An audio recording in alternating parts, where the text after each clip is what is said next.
saat ku berteduh, ku untai doaku. Ya, shalom Bapak Ibu, Saudara sekalian yang dikasihi Tuhan. Kita sungguh bersyukur bertemu kembali di dalam kerinduan kasih untuk belajar akan firman Tuhan. Mari sebelumnya kita tunduk kepala, kita berdoa mohon pertolongan Roh Kudus. Kita berdoa. Bapa di sorga, di dalam nama Tuhan Yesus Kristus Juru Selamat kami yang hidup, kami sangat bersyukur karena Tuhan begitu sangat setia untuk boleh melawat kami dengan firman-Mu. Hari ini kami belajar lebih dalam, biarlah Roh Kudus boleh membantu, menolong kami semua, sehingga kami boleh diberikan berkat yang luar biasa dari kami mau belajar firman-Mu. Terpujilah Allah kami, dalam nama Yesus kami berdoa. Amin. Saudara-saudara sekalian, kita sudah belajar beberapa tema pada minggu yang lalu. Kita telah belajar mengenai istri seperjanjian, dan akhirnya kita lanjut dengan istri sebagai teman sekutu. Nah, hari ini kita belajar mengenai istri teman pewaris. Untuk itu kita akan membaca dari kitab 1 Petrus pasal yang ketiga ayat yang ketujuh, ya, ayat yang ketujuh dari 1 Petrus pasal 3. Demikian juga kamu, hai suami-suami, hiduplah bijaksana dengan istrimu sebagai kaum yang lebih lemah. Hormatilah mereka sebagai teman pewaris dari kasih karunia, yaitu kehidupan, supaya doamu jangan terhalang. Wah, ini firman Tuhan yang sangat indah, tegas, jelas, ya. Karena Tuhan mengasihi kita sebagai keluarga, sebagai suami istri, maka Tuhan selalu mengajar dalam firman-Nya bagaimana kita hidup sebagai suami istri, supaya kita ini menjadi suami istri yang berbahagia karena diberkati oleh Tuhan.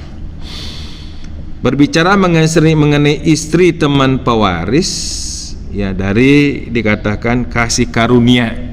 Ya, semua itu kasih karunia, satu berkat yang sangat luar biasa. Itu berkat kehidupan yang berbahagia, kehidupan yang diberkati. Karena hidup rumah tangga yang berbahagia itu adalah hidup yang diberkati. Ya, kalau dikutuk ya tidak bahagia, diberkati itu berbahagia. Nah, makanya kita akan mendalami hal ini. Istri teman pewaris adalah pewaris dari berkat kehidupan. Berbicara tentang berkat ini komprehensif, berkat secara rohani dan juga berkat pemeliharaan secara jasmani. Nah, itu janji-janjinya banyak dalam firman Tuhan. Nah, bagaimana kita akan bisa melihat hal ini sebagai suami istri, sebagai teman pewaris dari berkat kasih karunia, berkat yang memberikan satu kehidupan yang berbahagia. Nah, yang pertama berkat rohani. Berkat rohani yang terbesar dari kita sebagai suami dan istri adalah berkat keselamatan. Orang yang menerimanya akan diberinya hak sebagai anak-anak Allah, Yohanes 1:12. Nah, sebagai anak-anak Allah kita berhak menerima atau disebut ahli waris yang menerima segala janji-janji berkat. Nah, itu yang dikatakan di dalam kitab Roma pasal yang ke-8 ayat yang ke-17. Demikian firman Tuhan, bahwa jika kita adalah anak, nah kita sudah anak, jadi anak hanya oleh satu anugerah melalui Yesus Kristus, tidak ada cara lain lagi. Ya, kita boleh disebut menjadi anak-anak Allah karena iman kepada Yesus Kristus, Yohanes 1:12. Nah, sebagai anak-anak Allah kita menjadi ahli waris. Nah, makanya sih ditegaskan dalam Roma 8 Roma 8:17, bahwa jika kita adalah anak, maka kita juga adalah ahli waris.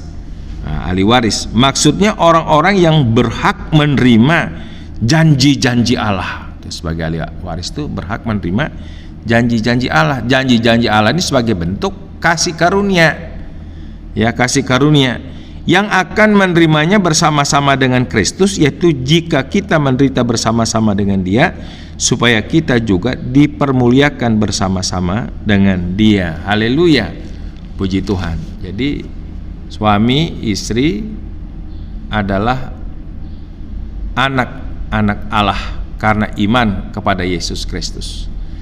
Suami istri sebagai anak-anak Allah di sini adalah ahli-ahli waris yang berhak menerima segala janji-janji Allah. Wah, ini dahsyat, luar biasa. Ini perlu dipahami, perlu disadari sebagai suami istri, ya, yang dimana Tuhan menyatakan bahwa kita berhak atas segala janjinya. Nah, saudara, berkat yang terbesar sebagai anak-anak Allah ini adalah kita ini suami istri adalah orang-orang yang telah ditebus, diselamatkan, diberikan hidup yang kekal. Jadi kita ini sekarang adalah menjadi pribadi-pribadi yang menerima berkat kehidupan karena kasih karunia, penebusan, pengampunan dosa, dan keselamatan dalam Kristus Yesus. Ini pondasi, ini dasar supaya kita itu di dalam kasih Tuhan. Saya anak Tuhan, istri anak Tuhan, sama-sama anak Tuhan. Sebagai sama-sama anak Tuhan, kita berhak menerima janji-janji Allah. Nah, ini kalau dipahami sebagai suami istri, sungguh itu akan sangat luar biasa. Nah, di dalam keselamatan ini kita pun berhak menerima segala janji-janji, berkat-berkat rohani, berkat-berkat surgawi. Nah, saudara, berkat-berkat surgawi itu berbicara tentang adalah berkat-berkat damai sejahtera, kebenaran, dan sukacita oleh karena Roh Kudus. Wah, ini kan yang dibutuhkan dalam hidup suami istri apa kan? Damai sejahtera, ya, sukacita karena Roh Kudus, karena kita telah memiliki kebenaran. Nah, itu juga dikatakan di dalam kitab Roma pasal yang ke-14, ya, Roma 14 ayat yang ke-17. Roma pasal 14 ayat yang ke-17. Demikian firman Tuhan. Sebab kerajaan Allah bukanlah soal makanan dan minuman, tetapi soal kebenaran, damai sejahtera, dan sukacita oleh Roh Kudus. Nah, ini menjadi berkat kita bersama, ya. Kalau suami istri menerima kebenaran dan melakukan kebenaran firman Tuhan, pasti ada damai, ada sukacita yang dikerjakan Roh Kudus. Ini berkat yang luar biasa, ya. Jangan dianggap ini berkat kecil. Nah, memiliki harta dunia, kekayaan banyak, kalau nggak ada damai, nggak ada sukacita, mau ngapain? Nah, ini kita terima sebagai, ya, teman pewaris berkat. Nah, teman pewaris berkat, berkat damai sejahtera, berkat kebenaran, sukacita. Nah, ini aja ada tiap hari. Waduh, dahsyat, luar biasa. Kita sebagai pasangan suami istri, sebagai pewaris, sebagai teman pewaris berkat kehidupan, dahsyat, luar biasa. Berkat-berkat rohani yang terus menyertai kita tiap hari, berkat pengampunan Tuhan. Nah, kan kita waktu diselamatkan menerima pengampunan dosa, penebusan. Nah, ini berjalan bukan hanya satu kali, tapi terus harus menyertai kita dalam pasangan suami istri, yang namanya berkat pengampunan. Nah, kalau kita sudah menerima berkat pengampunan, ada nasihat. Kalau kamu sudah diampuni, ampuni juga orang lain. Nah, orang lain diampuni, ya masa istri kita nggak diampuni? Orang lain diampuni, masa suami tidak diampuni? Makanya konsep Alkitab itu sangat jelas. Kalau kita sadar ini sebagai suami istri, teman pewaris berkat, berkat pengampunan, layak dan juga wajib hukumnya. Tapi wajib ini berdasarkan kasih, bukan wajib berdasarkan terpaksa, ya. Mau segudang masalah kayak yang dilalui oleh suami istri. Nah, ini berkat yang dahsyat. Berapa kali harus mengampuni? Tuhan Yesus mengajarkan mengampuni tak terhingga 77 kali 7 kali. Ya. Nah, sepanjang perjalanan kita suami istri harus membagi berkat ini. Jangan hitung-hitungan kesalahan, jangan hitung-hitungan untuk mengampuni. Nah, ini konsep prinsip dalam hidup saya sebagai suami istri. Ya, jadi kesalahan boleh terjadi, tapi ingat firman Tuhan. Ada kesalahan yang mungkin membuat kita itu ada rasa marah, ada rasa jengkel, tapi setelah matahari terbenam, Efesus 4:26, udah sirna. Ampuni, ikutin firman Tuhan. Baik sebagai suami, baik sebagai istri. Efesus 4:26. Kalau sudah matahari terbenam, udah jangan menginventaris masalah. Ya, jangan mempersoalkan masalah. Siapa yang lebih benar, siapa yang lebih salah, mana yang banyak salahnya, mana yang lebih dikit salahnya. Tidak perlu. Tuhan tidak memperhitungkan kesalahan kita, kecil atau besar. Pada waktu kita datang terbuka mengakuinya, Tuhan mendilet semuanya, menghapus dosa kita. Nah, ini harus kita praktekkan, bukan sehari 2 hari. Sepanjang perjalanan sampai maut memisahkan. Ya, jangan pernah berkurang sedikit pun. Saya sampai hari ini ya bersaksi depan Tuhan. Ya, tidak berkurang itu kasih Tuhan yang saya terima untuk mengampuni pasangan saya, Ibu Sinta sebagai istri. Seberapa kesalahannya, ampuni, udah, matahari terbenam, udah, jangan menginventaris masalah. Dia juga begitu. Makanya sampai hari ini kami tetap menjadi suami istri sebagai teman pewaris dari kasih karunia yang namanya apa? Pengampunan. Tuh, jangan lupa, jangan pengampunan tuh 1, 2, 3, itu dunia punya. Kalau kita mah tak terhingga. Kita sudah diampuni total dosa masa lalu kita sekarang, ya dosa besar, dosa kecil. Ya, mari kita praktekkan ini. Jangan cuma omong doang. Ya, kita praktekkan dalam hidup kita untuk menerima berkat kasih karunia untuk mengampuni sepanjang hidup kita. Itu berkat rohani itu. Saudara, dalam Kristus yang sudah dimana kita menerima segala berkat rohani, kita juga menerima berkat pelayanan. Maksudnya apa? Sebagai suami istri, karena Tuhan sudah melayani kita lebih dulu, kita sebagai suami telah menerima pelayanan dari Tuhan, istri sudah menerima pelayanan. Tuhan Yesus membasuh kaki murid-muridnya. Yohanes 13 ayat 13 itu dikatakan dalam kasih kita wajib, dalam kasih loh, wajib saling membasuh. Ya, istri membasuh kaki suaminya, suaminya membasuh kaki istrinya. Namanya konsep saling melayani. Ini berkat kasih karunia, berkat kehidupan. Suami istri saling melayani di dalam kasih.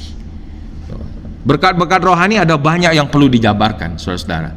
Tapi saya mengatakan kalau kita sadar suami istri telah diselamatkan, dalam keselamatan kita menerima segala janji-janji Tuhan, janji ya di mana kita tuh diberkati berkat rohani, damai sejahtera, kebenaran, sukacita karena Roh Kudus, berkat pengampunan, berkat pelayanan, dan terus berjalan, berakumulasi, semakin meningkat, semakin semangat.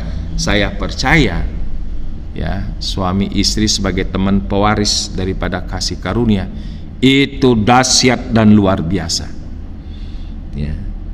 Yang kedua adalah berkat secara pemeliharaan jasmani. Oh, ini penting. Berkat rohani dulu.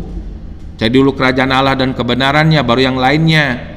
Nah, segala berkat-berkat jasmani yang Tuhan berikan pada kita itu menjadi sebuah milik bersama, dinikmati bersama. Ya, sebagai suami istri ataupun keseluruhan keluarga kita. Ya, berkat-berkat jasmani. Ada berkat properti, mungkin rumah, mungkin tanah, mungkin tabungan, mungkin mobil, lain-lain, keturunan, anak-anak semuanya. Itu adalah berkat-berkat jasmani yang Tuhan beri sebagai satu pernyataan kegenapan janjinya untuk memelihara kita. Nah, ini harus ya karena merupakan perjuangan bersama, harus juga dinikmati bersama dan ada rasa memiliki bersama. Ya, tidak ada lagi properti istri, properti suami, itu satu manajemen. Nggak ada cerita uang istri, uang suami. Yang ada tuh uang bersama, berkat bersama, dinikmati secara bersama-sama. ya dikelola, diatur bersama-sama. Itu yang Tuhan kehendaki dalam kehidupan rumah tangga Kristen sebagai suami istri, teman pewaris. Anak-anak ya milik bapaknya, ya milik anaknya. Kalau ada rumah ya milik bapaknya, milik mamanya. Ya, demikian juga segala berkat-berkat yang lain. Itu yang namanya sebuah kesadaran bahwa seorang suami ya untuk menjadikan istrinya sebagai teman pewaris untuk menerima dan menikmati berkat, baik berkat secara rohani maupun juga berkat secara jasmani. Ya. Jadi jangan sampai nanti menjadi suami istri yang terpecah belah karena urusan gono gini. Ya, karena sekarang kan ada banyak problematik. Orang menikah sudah ada MOU sebelum melakukan pernikahan. Ya, suaminya menghitung gono gininya sekian, istrinya menghitung gono gininya sekian untuk antisipasi nanti. Ya, kalau seandainya nggak langgeng ntar cerai gimana? Nah, supaya mudah. Nanti kalau cerai ada hitungannya. Mana ini milik istri, mana itu milik suami. Orang ini tidak ada dalam konsep Alkitab, saudara. Ya, jadi orang dunia sekarang udah banyak melakukan MOU begitu. Ya, sebelum menikah udah dihitung dulu properti suaminya, dihitung dulu properti istrinya, antisipasi nanti kalau cerai, nah, supaya gampang bagi gono gininya. Nah, itu namanya sudah menyalahi Alkitab. Kita dipersatukan, tidak boleh diceraikan oleh apapun juga.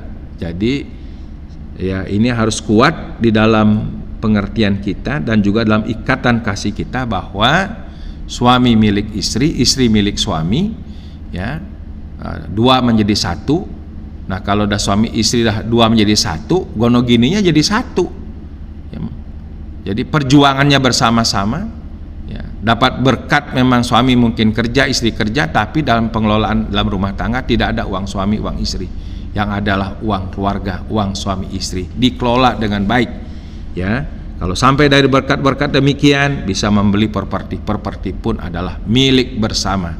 Itu namanya sebuah kesadaran di dalam hikmat Tuhan, suami menjadikan istrinya sebagai teman pewaris dari segala berkat Tuhan. Mari kita berdoa. Bapa di surga, kami bersyukur kami telah belajar firman Tuhan. Biarlah dengan firman Tuhan Roh Kudus akan menolong setiap kami sebagai suami istri memiliki kesadaran bahwa kami telah menerima segala berkat dari Tuhan, dan kami belajar juga merasa memiliki bersama dan menikmati bersama. Khusus untuk setiap suami kami berdoa agar Tuhan memberikan hikmat untuk bisa merespon dengan baik, untuk menyikapi pasangannya sebagai kaum yang lebih lemah, untuk bisa mengajak bersama-sama menikmati segala berkat rohani dan jasmani sebagai teman pewaris yang sejati di dalam Kristus Yesus. Terpujilah Allah kami, dalam nama Yesus kami berdoa. Amin.